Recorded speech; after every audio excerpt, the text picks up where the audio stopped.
Gracias a Dios y a nuestros hermanos que el Señor está usando con poder, que el Espíritu Santo le está revelando, tanto a nuestros pastores como a nuestros líderes.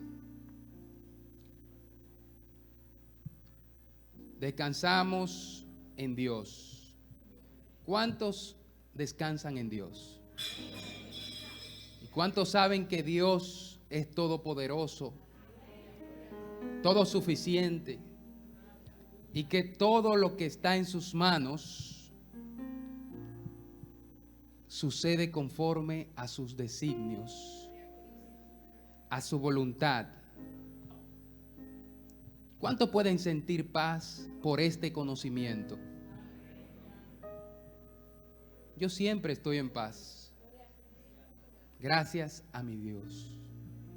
Y deseo que ustedes, que todos mis hermanos también estén en paz por este conocimiento. No porque nosotros tengamos el control de nada, sino porque Dios tiene el control de nuestras vidas. Amén. Como nuestra hermana lo acaba de decir, estaremos disertando la palabra basado en este tema, del cual se derivan muchas cosas en este año, y no solo en este año, sino en toda la trayectoria de la iglesia, porque esto es el enfoque que la iglesia debe de tener, como has venido diciendo el Espíritu Santo. Necesitamos estar enfocados. No es que no descuidemos de nuestras vidas y de nuestros compromisos terrenales, pero que sí veamos más las cosas de arriba, a donde está Cristo sentado a la diestra del Padre, como dice el apóstol. Amén. El tema es una iglesia nueva. Este es el título. El subtítulo son cuatro puntos: discipulado, desafío, urgencia y oportunidad. Repitámoslos, por favor. Número 1, discipulado. Número 2, desafío. Número 3, urgencias. Y número 4, oportunidad o oportunidades. Iglesia nueva. ¿En base a qué? Iglesia nueva en base a la condición que estaba la iglesia. Ahora, en base a las Escrituras, es inmutable. Amén. Repito, iglesia nueva en base a la condición que estábamos. Nuevo, o sea, va a haber una renovación. Ahora, en base a las Escrituras, las cuales son inmutables y las cuales son nuestras directrices infalibles, sigue siendo igual, porque la palabra dice: el cielo y la tierra pasarán, mas mi palabra no pasará. Quiere decir que lo que está aquí escrito, lo que dicen, como dicen las Escrituras, así es que la iglesia debe de estar. Entonces, basado en esto, la iglesia viene nueva. Amén. Basado en las Escrituras, nuevas revelaciones de la Escritura, quizá para nosotros, aunque quizá a otros ya Dios se la haya revelado. Pero la iglesia viene nueva, conforme a los designios del Señor para con esta congregación. Amén. Vamos a comenzar a desglosar los puntos. Vamos con el número 1. Creo que no seré muy extenso. Discipulado. ¿Qué es discipulado? Es formar discípulos, en otras palabras, hacer discípulos y formarlos. Formar discípulos. Y antes de nosotros formar discípulos, o antes de alguien formar discípulo, primero tiene que ser él un discípulo. Y luego de él ser un discípulo, cuando su maestro lo determina, entonces que ya está listo para formar discípulos, proceder a esta gran comisión. Y vamos a leer a Mateo 28, 18, 20, donde dice de la siguiente manera. Todo lo hemos leído, quizá nada de lo que se predique sea nuevo para algunos. Dice así: y Jesús se acercó y les habló diciendo: toda potestad me es dada en el cielo y en la tierra. Por tanto, id y haced discípulos a todas las naciones, bautizándolos en el nombre del Padre y del Hijo y del Espíritu Santo, enseñándoles que guarden todas las cosas que os he mandado. Y he aquí, yo estoy con vosotros todos los días hasta el fin del mundo. Amén. Así como decía nuestro hermano Ariera ahorita, que el Espíritu de Dios vino sobre él.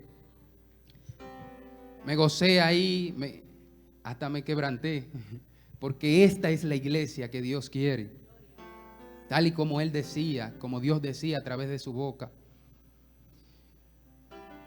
Eso se encuentra en los evangelios, ¿verdad? En Mateo y también en Lucas. Entonces, no solamente es eso, hay algo más. Antes de ello ir a esta comisión, el escritor de Hechos, el cual es Lucas, también lo escribió en concordancia con Mateo. Escribió en Hechos capítulo 1 de la siguiente manera, a partir del verso 1. Leeré el 1 al 5 y del 8 al 9. Pueden anotar para los que están tomando nota. Hechos 1 del 1 al 5 y del 8 al 9.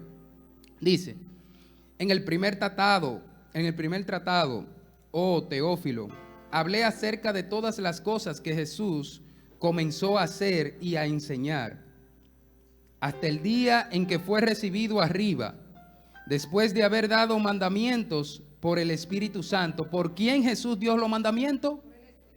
Por el Espíritu Santo. El Hijo de Dios dio mandamiento por el Espíritu Santo. ¿Por quién fue que lo dio? Por el Espíritu Santo, a los apóstoles que había escogido, a quienes también, después de haber padecido, se presentó vivo con muchas pruebas indubitables. ¿Cómo eran estas pruebas? Indubitables, apareciéndoseles durante 40 días y hablándoles acerca del reino de Dios. Y estando juntos, les mandó que no se fueran de Jerusalén. ¿Cómo le mandó? Que no se fueran de Jerusalén, sino que esperaran la promesa del Padre, la cual les dijo: oíste de mí, porque Juan ciertamente bautizó con agua, mas vosotros seréis bautizados con el Espíritu Santo, dentro de no muchos días.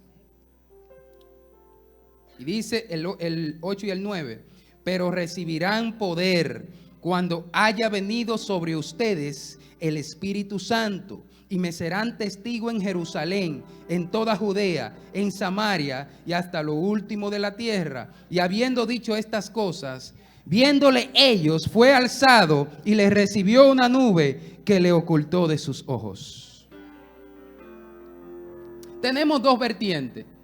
Una gran comisión en la que Él le encomienda ir a ser discípulos, ir a discipular. Pero eso fue luego de la resurrección, después que resucitó.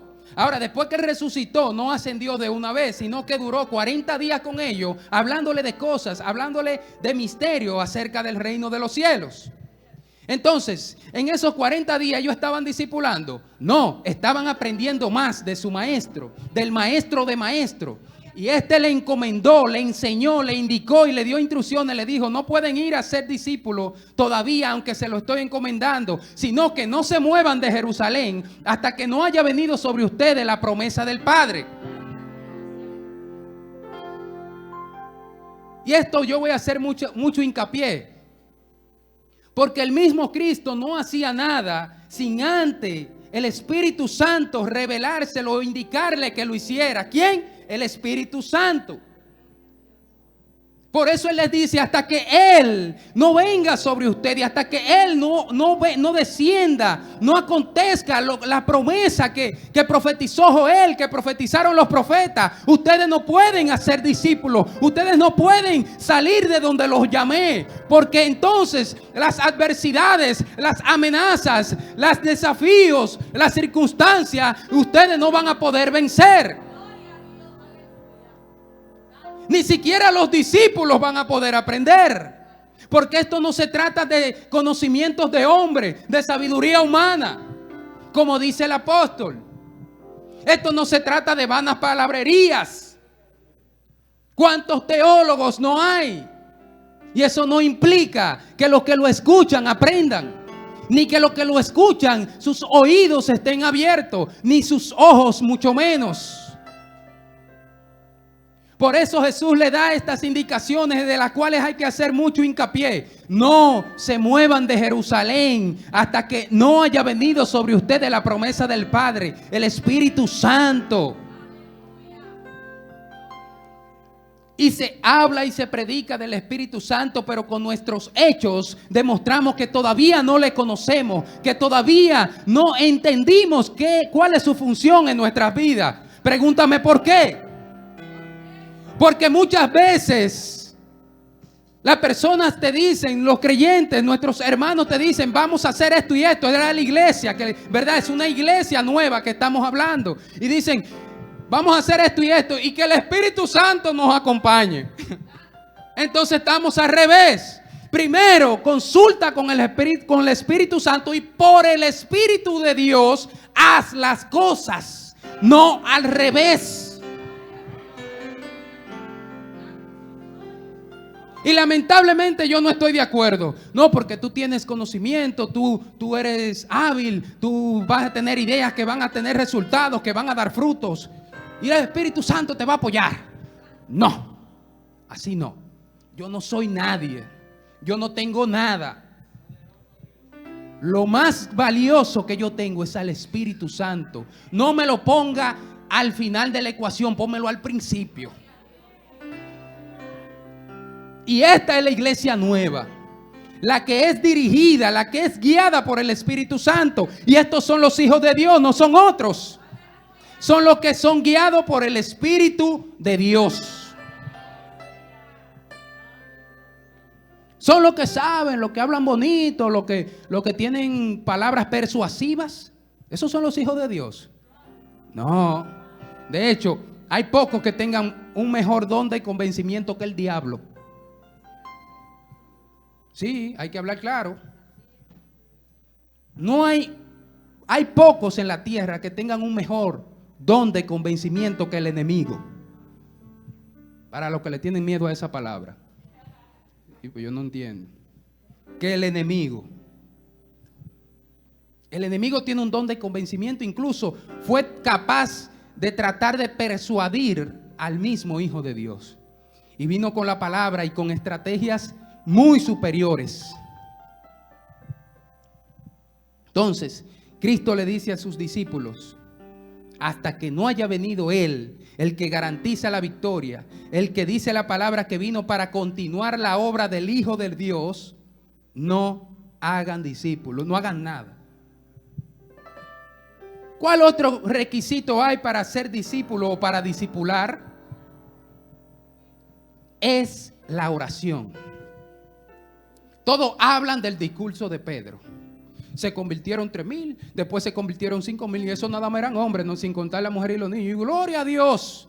Pero pocos dicen que tenían 50 días orando sin cesar y esperando la promesa del Padre. De eso no se habla, no, de eso no. Métete a orar, métete a esperar las directrices, métete a buscar a Dios de madrugada, de mañana, a las 12, de noche, a la hora que tú puedas. Cuando el trabajo te lo permita, métete con Dios. Cuando que el compromiso, la cena, no, ok, pero hay un tiempo libre. Nadie tiene las 24 horas del día ocupadas 100%, eso es mentira.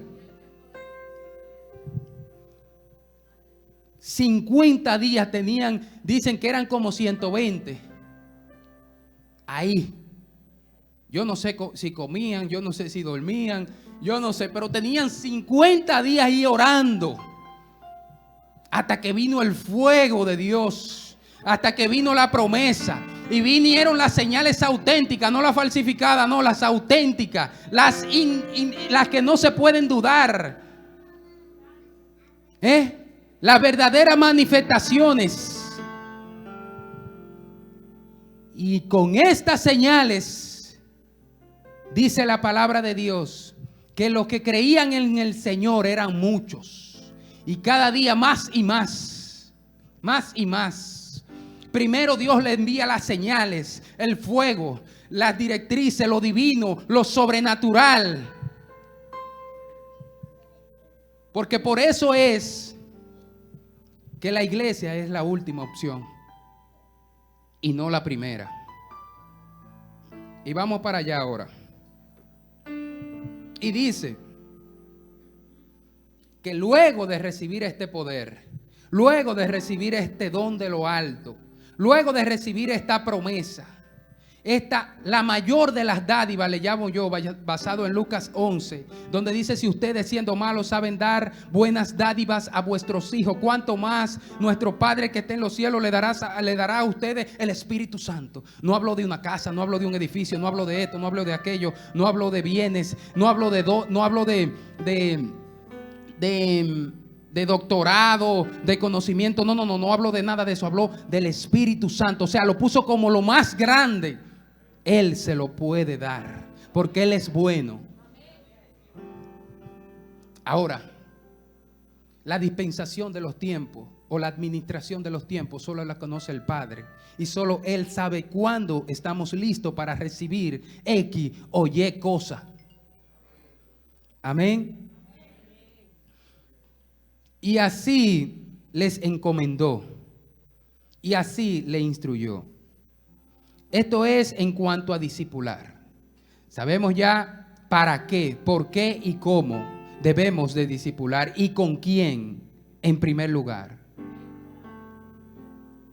Las herramientas son buenas y debemos de tenerlas. Los conocimientos, los manuales, los documentos, todo eso es necesario, es bueno y debemos de tenerlo. Pero nada de eso está por encima o en primer lugar que el Espíritu de Dios.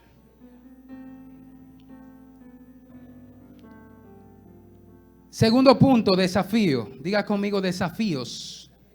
Desafíos que la iglesia tiene en estos tiempos postreros, en estos días postreros. Voy a empezar, tengo como 6 desafíos. Voy a empezar con el primero, el cual es los falsos ministros. Las falsas doctrinas. En 2 de Timoteo, capítulo 1,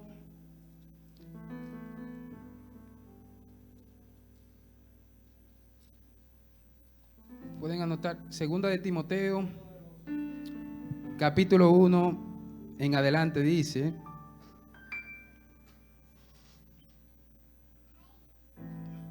perdón, del 4 en adelante. A ver.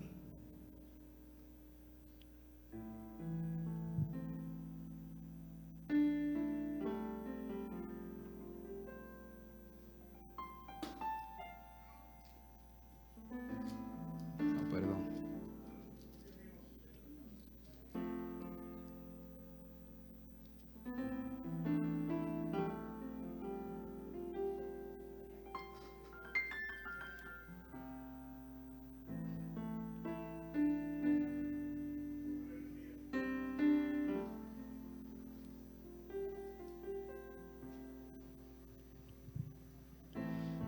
Ok, perdón, se me fueron los versos ahí. Como Pablo le aconseja a Timoteo, diciéndole: porque por ahí andan muchos, de los cuales le he hablado muchas veces, hombres engañadores, implacables, hombres que buscan lo suyo propio, hombres vanagloriosos. En 1 de Timoteo, ok.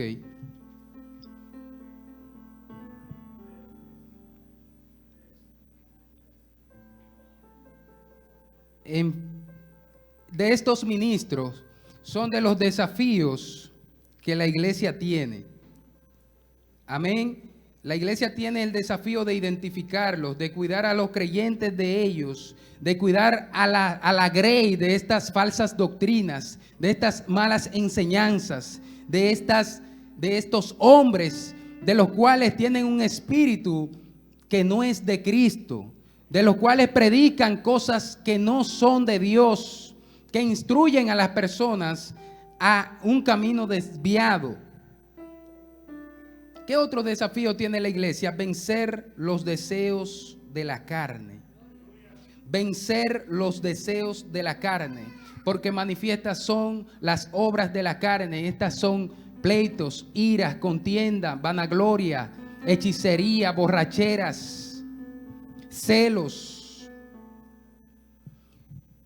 Tenemos que nosotros, y esto es personal, cada uno de nosotros vencer estos deseos, sujetar estos deseos, negarnos a estos deseos, eliminar estas pasiones desordenadas de nuestras vidas para ser santos, para santificarnos, para ser como Dios es.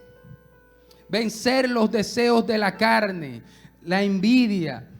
¿Cómo es posible que haya envidia, que haya disensiones, que haya pleito entre nosotros mismos, que haya murmuraciones, que haya envidia, que haya falsos testimonios, que nos levantemos falsas cosas entre nosotros? Eso no puede ser. Es un desafío para la iglesia vencer esto, eliminar esto de nuestras vidas, sino comportarnos como nos dice Pablo, como le dice Pablo a los Efesios, que somos un solo cuerpo y que cada miembro es ayudador del otro miembro y no un enemigo. El otro desafío que tenemos es negarnos a nosotros mismos. Negarnos a nosotros mismos. Esta es la iglesia nueva que viene ahora. Una iglesia que se niega a sí mismo, que no se aira, que no contiende con la palabra, que no acusa, que no destruye. Porque si eso está en mí, yo me niego a mí mismo por amor a Cristo, por exaltación de su nombre, para no defraudarle a Él. Por eso Él nos dijo, todo aquel que no es capaz de negarse a sí mismo no es digno de mí. Entonces, si tú no eres capaz de negarte a ti mismo, no eres digno de ser su discípulo. Y si tú no eres digno de ser su discípulo, entonces tú no eres digno de discipular a nadie. Ay, que yo soy así. Entonces tú no estás listo para discipular a nadie, ni tampoco eres digno de ser un discípulo de Cristo, ni de llamarte discípulo de Cristo. Debemos de negarnos a nosotros mismos. Este es un gran desafío. Ay, que yo soy desesperado. Niégate a ti mismo y manifiesta el fruto del Espíritu Santo. Qué bonita es una persona templada, paciente, que lo cubre un manto de paz.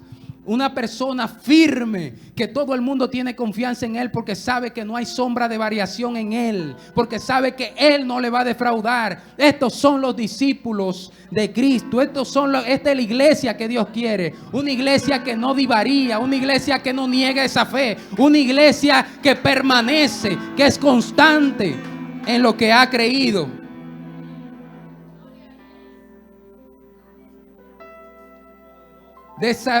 Negarnos a nosotros mismos. Negarnos a nosotros mismos. Y si yo fuera a darle una carta a esta iglesia, yo orando por esta iglesia, el Señor me puso que si Él fuera a darle una carta a esta iglesia, le diera la misma carta que le dieron a los Efesios. Y esa es una carta poderosa. El que no está aquí, el que ve el video, sea quien sea, léanse la carta de los Efesios. Esa es una carta de 6 capítulos que se lee en menos de 2 horas. Si esta iglesia necesitara una carta para estar pura, limpia y sin mancha, fuera la carta a los Efesios. La carta a los Efesios. Y vamos a leer un poquito de la nueva vida en Cristo que se encuentra en Efesios capítulo 4, verso 17. Dice así: esto pues digo y requiero en el Señor, que ya no andéis como los otros gentiles que andan en la vanidad de su mente, teniendo el entendimiento entenebrecido, ajenos de la vida de Dios por la ignorancia que en ellos hay, por la dureza de su corazón, los cuales, después que perdieron toda sensibilidad, se entregaron a la lascivia para cometer con avidez toda clase de impureza. Mas vosotros no habéis aprendido así de Cristo. Si en verdad le habéis oído y habéis sido por él enseñados conforme a la verdad que está en Jesús, en cuanto a la pasada manera de vivir, despojaos del viejo hombre que está viciado conforme a los deseos engañosos, y renovaos en el espíritu de vuestra mente, y vestidos del nuevo hombre, creados según Dios en la justicia y la santidad de la verdad.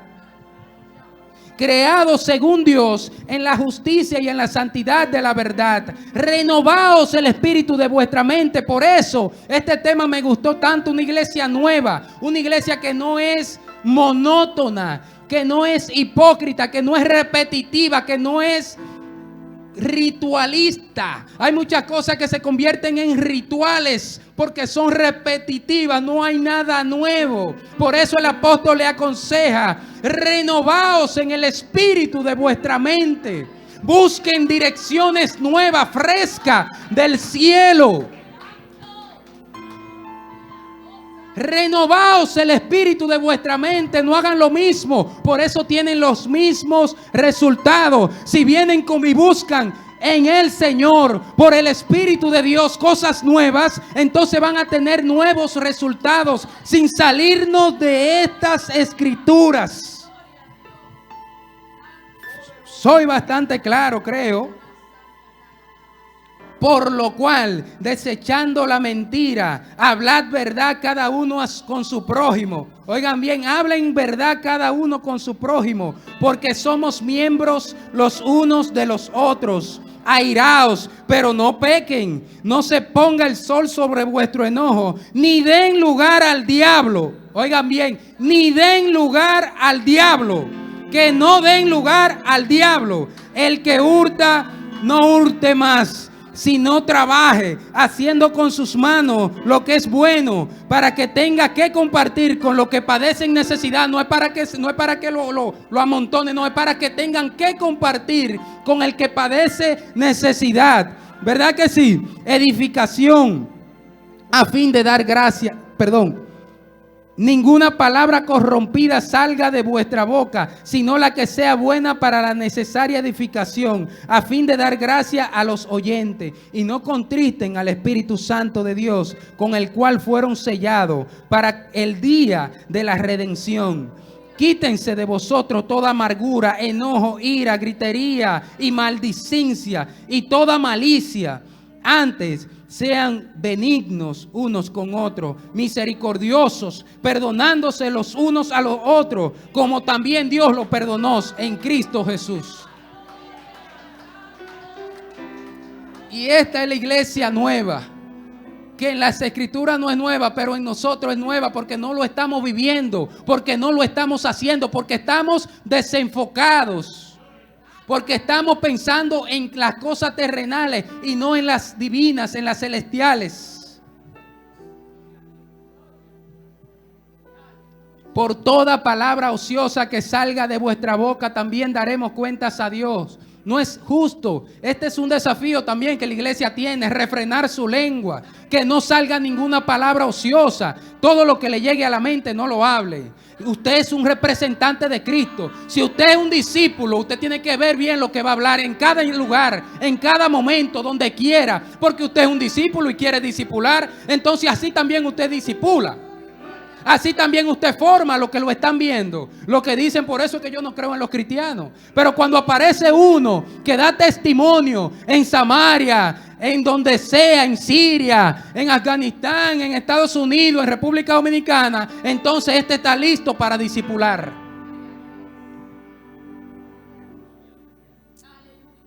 El otro desafío que voy a presentarle a la iglesia es el adversario, el enemigo, Satanás. el opresor de las almas. Dice en 2 Corintios 2:11, no ignoren las maquinaciones del diablo, para que Satanás no gane ventaja alguna sobre nosotros, pues no ignoramos sus maquinaciones. Y como leímos en Efesios 4:27, que no damos ningún lugar, ninguna área al diablo. Y hay muchas iglesias que no quieren que se hable de esto. El diablo está, y en esa iglesia precisamente que no quiere que se hable de eso. Entonces, no le voy a decir todo, pero hay una gran parte endemoniado. Y si vamos y oramos, se manifiestan. Y no es lícito, no es la iglesia que está aquí escrita, esa. No, la iglesia que ministraron los apóstoles es una iglesia que echa fuera demonios, que se sanan los enfermos, que advierten de las maquinaciones de Satanás y hablan de él para que nadie lo ignore, para que no den lugar a los demonios en sus vidas, para que cierren todas las puertas, para que no pequen, para que se santifiquen. Es necesario, Ariel, que los demonios se manifiesten. ¿Tú sabes por qué? Porque cuando los demonios se manifiestan, entonces es que la gente entiende que verdaderamente el pecado abre puertas. Entonces que la gente verdaderamente entiende que el diablo existe. Entonces que la gente, la iglesia despierta y dice, wow, pero es verdad lo que dice en Efesios capítulo 6, verso 12, que nuestra lucha no es contra carne ni sangre, sino contra eso que está ahí, véanlo ahí. Y es solamente así, porque si no viene un teólogo, una teoría, una cosa, ya no, ya eso no existe, ya eso pasó, ya eso fue antes. Entonces, la iglesia debe de buscar a Dios, llenarse de poder, llenarse de esta promesa para ir a hacer las cosas que Jesús hacía. La palabra dice que los que no hacen lo que Él hacía no son de Él. Todo aquel que no hace lo que Cristo hacía no es de Cristo. Sin maquillaje, todo aquel que no hace, que no puede hacer lo que Él hacía, no es de Él. Por eso Él le dice, toda potestad se me es dada en los cielos y en la tierra, y le doy a ustedes la autoridad en mi nombre contra toda fuerza del enemigo, contra toda potestad, contra toda maldad, contra todo espíritu inmundo, y nada los dañará.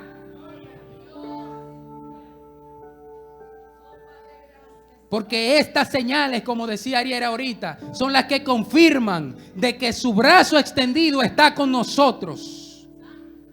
Este poder es lo que confirma que lo que se está haciendo, que lo que se está predicando es de Dios. Porque cualquiera puede agarrar un micrófono, cualquiera puede empezar a predicar, pero no cualquiera estas señales le siguen. No a cualquiera estas señales le siguen. No es fácil que se manifieste un espíritu. Ellos no quieren manifestarse. Cuando usted ve que con alguien los espíritus se manifiestan, ese cree en el nombre de Jesús. Así que busque eso, que eso es para todos. Eso no es para uno ni para dos, eso es para todos. Todos estamos llamados a eso. El otro desafío que tiene es predicar la palabra con poder, con señales, con manifestaciones, con milagros y prodigios. En Hechos capítulo 5 dice que estaban los 12 apóstoles unánimes orando, y el Padre concedía que se hicieran maravillas, señales y prodigios por la mano de ellos, y todos le alababan, todos le honraban, mas ninguno podían estar con ellos. Nadie estaba junto con ellos, pero el Padre le concedía estas señales, le concedía estos milagros, porque ellos predicaban la verdad, porque ellos predicaban sin fingimiento, sin mentira, predicaban a Cristo, predicaban la salvación. Y dice que traían muchos enfermos y endemoniados de todos los lugares, y todos eran sanados. Todos eran sanados. ¿Y por qué ahora estamos al revés? Esa es la iglesia nueva que queremos, en la que todos sean sanados. Y eso es posible. Pregúntame por qué. Porque la iglesia es el cuerpo de Cristo. Y si la iglesia es el cuerpo de Cristo, Cristo no quiere su cuerpo enfermo. Cristo no quiere su cuerpo infectado por demonios. Cristo no quiere su cuerpo mal. Lo quiere sano, lo quiere bien. Pero no ocurre porque estamos desenfocados. Porque no buscamos lo que tenemos que buscar. Porque no hacemos lo que tenemos que hacer. Porque leemos, aprendemos, venimos, oímos y esto y sí lo dice, pero no hacemos. Y sí lo predicó, pero yo no sé. Y estoy durmiendo también. Entonces, estas son de los desafíos. Buscar a Dios incesantemente en oración para que esto ocurra. Dice que esta iglesia, la cual va a ser nueva para nosotros, pero para las escrituras no. Dice que estaban todos juntos unánimes, que oraban, que compartían el pan, que compartían, se reunían. Y el Señor mismo añadía lo que habían de ser salvos y discipulados. ¿Pero por qué lo añadía? Porque había una estructura, había un hogar que estaba listo para recibirlo a ellos. Urgencias. Entender y practicar el poder del acuerdo. ¿Qué nos dice Mateo 12, 25 y 26? Sabiendo Jesús los pensamientos de ellos, les dijo: todo reino dividido contra sí mismo es asolado, y toda ciudad o casa dividida contra sí misma no permanecerá. Y si Satanás echa fuera a Satanás, contra sí mismo está dividido. ¿Cómo pues permanecerá su reino? Entender y practicar el poder del acuerdo es una emergencia que la iglesia tiene, es una urgencia. Practicar el acuerdo. El acuerdo no implica que tú y yo creamos lo mismo, pero sí implica que tú y yo nos pongamos de acuerdo para trabajar en armonía, para trabajar bien. El acuerdo no implica que tú tengas que ser igual que yo. No implica eso, pero sí implica que si nos determinamos, si nos proponemos hacer algo, lo hacemos en un mismo sentir, en un mutuo acuerdo, aunque tú seas a tu manera y yo a la mía, aunque tú tengas tu creencia y yo las mías. Entonces tenemos que practicar este acuerdo y estar de acuerdo con los conocimientos, con las reglas, con el orden, como se está leyendo en Génesis capítulo 1. Nuestro Dios es un Dios de orden, y donde no hay acuerdo, no hay orden. Hay hipocresía sí, pero orden no. Hay hipocresía sí, pero orden no.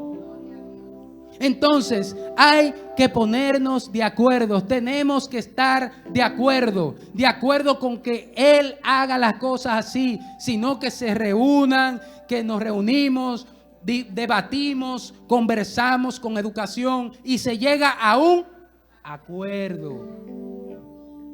Y ese acuerdo se respeta. Practicar el poder del acuerdo, tanto en oración, tanto en doctrina, tanto en reglas, tanto en ministración, en todo estar de acuerdo. Unidad y oración unánime. Debemos de orar juntos. Es una urgencia que la iglesia tiene. Renovación de nuestras mentes. Renovación de nuestras mentes a través de las Escrituras. Como dice en Efesios capítulo 4, 23 y 24, como leímos. Una urgencia que la iglesia tiene es sentir compasión por las almas. Sentir compasión por las almas. Así como Dios tuvo compasión contigo, también debemos de tener esa compasión con las almas que están allí siendo azotadas, siendo afligidas, siendo abatidas. Sentir esta compasión con las almas. Nadie que no sienta compasión por las almas está listo para discipular a nadie. Porque si no sientes compasión, te va a dar lo mismo que esté atado, como que esté libre, como que esté pecando, como que no esté pecando, como que esté sano, como que esté enfermo. Ese discípulo que Dios te dio. Sentir compasión por las almas, ayudar, salir a buscar. Los que lleguen a tener una estructura, un equipo listo para proceder con ellos. La iglesia debe de tener un equipo listo para proceder con los que sean añadidos. No, déjame asignárselo a fulano. No. Debe de haber una estructura lista, dedicada a eso, comprometida para hacer eso. para atender a los que sean añadidos, que sean gente responsable, honesta, que sean gentes de oración llenos del Espíritu Santo y que ellos se encarguen de ministrar, de instruir, de guiar a esos que sean añadidos, a esos que Dios añada. La iglesia tiene que caminar en fe. Aunque no haya muchos nuevos creyentes, debe de estar ese equipo listo porque va a haber muchos nuevos creyentes. Porque si estamos orando para eso, tenemos que prepararnos para eso. Punto número 4. Oportunidades. La iglesia tiene la oportunidad de ser la esperanza, de ser la respuesta que los afligidos buscan, ser la mejor opción y no la última. La iglesia tiene esta oportunidad en medio de esta sociedad perdida y perversa y oscura. La iglesia tiene esta oportunidad. ¿Y cómo esta iglesia puede hacer esto? Siguiendo las instrucciones de Jesucristo. Buscar la promesa, llenarse de poder, llenarse de conocimiento, prepararnos, estructurarnos, hacer una iglesia ordenada, con ministerios capaces, con estructura. Por ejemplo, esos grandes ministerios que vemos por ahí a nivel mundial, el de Carlos Anacondia, voy a usar de ejemplo.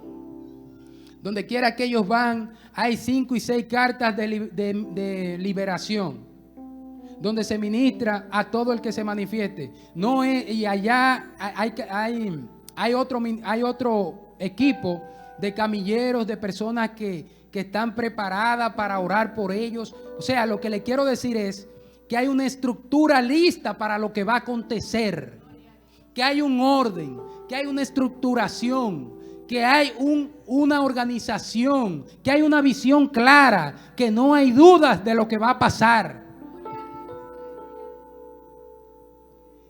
Y este ministerio, donde quiera que se mueve, las señales son increíbles, son sorprendentes. Ocurren cosas que es lo que Dios quiere para su iglesia. Y la iglesia es sanada, y la iglesia es liberada, y la iglesia es fortalecida. La iglesia tiene la oportunidad de ser esta respuesta que la gente busca, que los que están en depresión buscan, que los que están abandonados buscan, los que han sido rechazados, los que se encuentran sin salida, los que se encuentran mal, los que la vida lo ha tratado mal, el diablo lo ha tratado mal, de los que están a punto quizás de morir, de los que no tienen ya otra salida, pero también que sea la respuesta de los que quieren paz, de los que quieren estar tranquilos, de los que quieren estar bien con Dios. ¿Y cómo podemos ser esta respuesta? ¿Cómo podemos ser esta esperanza? Es manifestando a Dios en su multiforme sabiduría, no encerrándonos en una sola forma de Dios o en dos, sino en su multiforme. ¿Cuál es su multiforme? Jehová es mi bandera, Jehová es mi sanador, Jehová es mi redentor, Jehová es mi pastor, Él me proveerá, Jehová es mi libertador, Jehová es quien pelea por mí, Jehová, ese es su multiforme, Jehová es quien me da conocimiento, Jehová es quien me bendice, Dios es quien hace todo en mi vida, nada es por mí sino por su gracia. Esta multiforme, cuando la manifestamos, entonces muchos serán atraídos y dirán, bueno, el Dios de ellos bendice, el Dios de ellos sana, el Dios de ellos cambia, el Dios de ellos transforma. Y esta es la iglesia nueva que viene de ahora en adelante. Sí, asumimos el compromiso. Tenemos la oportunidad de en estos días postreros manifestar la promesa de Dios que se profetizó a través del profeta Joel, como también lo dice en Hechos 2:17. Y en los postreros días, dice Dios, derramaré de mi espíritu sobre toda carne, y vuestros hijos y vuestras hijas profetizarán, vuestros jóvenes verán visiones, y vuestros ancianos soñarán sueños. La iglesia tiene la oportunidad de ser esa iglesia. La iglesia tiene la oportunidad de impartir esto. La iglesia tiene la oportunidad de manifestar la gloria, la manifestación gloriosa de los hijos de Dios. la que dice en Romanos 10 que toda la creación aguarda fervientemente ver esta manifestación. La iglesia tiene esta oportunidad. La iglesia tiene la oportunidad de ser embajadores del reino de los cielos. La iglesia tiene la oportunidad de ser participantes como instrumento de Dios en lo que acontecerá de parte de Dios en estos días postreros. La iglesia tiene esta oportunidad. La iglesia tiene la oportunidad de impartir, de manifestar el verdadero poder del Creador de todas las cosas. La iglesia tiene estas oportunidades y debemos de manifestarla. Estos son los 4 puntos que el Señor me ha permitido desglosarle a esta congregación. Este es el desglose. Este es el enfoque. Esto es lo que anhelamos. Esto es lo que queremos. No está bien que saquemos los enfermos de la iglesia para llevárselo a los médicos. Esa no es la iglesia que se me da a mí a conocer en estas sagradas escrituras. No es la iglesia que debe de ir a los hospitales. Es de los hospitales que tienen que sacar los enfermos y traerlos a la iglesia. ¿Y por qué no está ocurriendo así? Porque no hemos creído. No estamos manifestando fe. No estamos manifestando lo que esa iglesia primitiva manifestó. Que una pandemia, siempre ha habido pandemia. Siempre ha habido pandemia, siempre ha habido virus, siempre ha habido enfermedades. ¿Y por qué la iglesia no se respeta? Porque no se sana nadie en la iglesia. Yo le aseguro a ustedes, yo le puedo asegurar que si aparece una iglesia donde lleven por lo menos 10 pacientes agonizando con el COVID y los 10 pacientes se paren y se sanen, ni el gobierno, ni el diablo, ni nadie se mete con esa iglesia. Sano, que se paren sanitos por el poder de Dios. Pero busquemos a Dios. Busquemos lo que su palabra nos instruye. Manifestemos su reino. Manifestemos esas señales que aún mayores, dijo Dios, dijo Cristo, ustedes también harán. Manifestemos. Discipulemos con entendimiento, conocimientos necesarios. Enfrentemos los males que azotan la congregación. No callemos. En el nombre de Jesús, pónganse de pie. Voy a orar para entregarle a la persona que continúe.